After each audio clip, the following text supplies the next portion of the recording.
Кніга, якую яшчэ не парадзіў, здаецца, толькі лянівы і не прачытаў яшчэ таксама, здаецца, толькі ледзь. Вось прям настолькі яна папулярная ў свеце. Асабліва папулярнасць узляцела, калі аўтар атрымаў нобелеўскую прэмію. У гэтай кнізе аўтары спрабуюць адказаць на такое пытанне, чаму адны краіны бедныя, а другія багатыя. Яны адмятаюць пры гэтым дужа шмат штампаў. У тым ліку, што з-за культуры краіны стаюць багацейшымі, або што яны багацеюць з-за каланіялізма нейкага.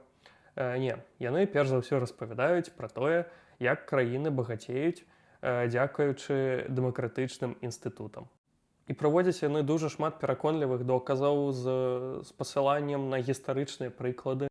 У выніку выходзіць такое абгрунтаванае даследаванне таго, чаму еўрапейцы робяць менавіта індустрыяльную рэвалюцыю, чаму менавіта Еўропа і Амерыка стаюць найбагацейшымі краінамі ў свеце. І даводзіцца, чаму кожная краіна можа стаць такой жа самай.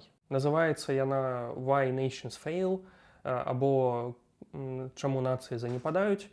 На русскую, здаецца, назва перакладзена неяк дзіўна, почему одни страны богатые, а другие бедные.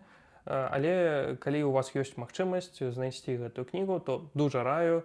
Гэта зараз такі прям міжнародны тренд, няма нікога, хто б яе не чытаў. Прям літаральна без выключэнняў чытаюць усе.